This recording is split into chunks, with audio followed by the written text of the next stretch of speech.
বুকের দুধ বা ল্যাকটেশন কম হওয়া কিংবা কিছুদিন পর কমে যাওয়া এই সমস্যায় অনেক মাই ভুগে থাকেন। মায়ের বুকের দুধ বাড়ানোর জন্য প্রয়োজন পার্মানেন্ট সলিউশন। বলছি মিল্ক ভেরিয়েল ল্যাক্টোবার কথা। আসসালামু আলাইকুম, আমি clinical nutritionist Mohammad Saddam, popular diagnostic centre. মায়ের দুধে থাকা প্রোবায়োটিক শিশুর জন্য অত্যন্ত গুরুত্বপূর্ণ। এর অভাবে ডায়রিয়া, আমাশয়, এমনকি নেক্রোটাইজিং এন্ডারকোলাইটিসের মতো রোগ হতে পারে, যা শিশুর পুষ্টি শোষণ ক্ষমতা মারাত্মকভাবে বাধাগ্রস্ত করে। ফর্মুলা ফিডিং বা গরুর দুধ শিশুর অ্যালার্জি, অ্যাজমা, এমনকি চাইল্ড ওবেসিটির জন্য বড় কারণ। মায়ের বুকের দুধ বাড়ানোর জন্য অনেক কিছু ট্রাই করেছেন, কিন্তু আশানুরূপ ফল পাননি, পেলেও সাময়িক। এই জায়গায় মিল্ক ভেরিয়েল ল্যাক্টোবা হতে পারে পারফেক্ট সলিউশন।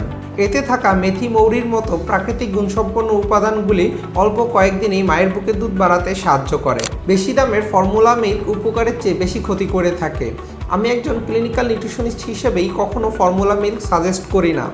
এই জায়গায় আমার মনে হয়েছে মিল্ক ভেরিয়েল ল্যাক্টোবা হতে পারে সেরা পছন্দ।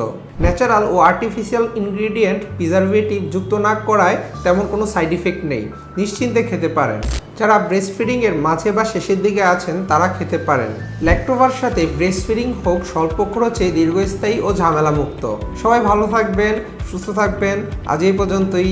আল্লাহ হাফেজ।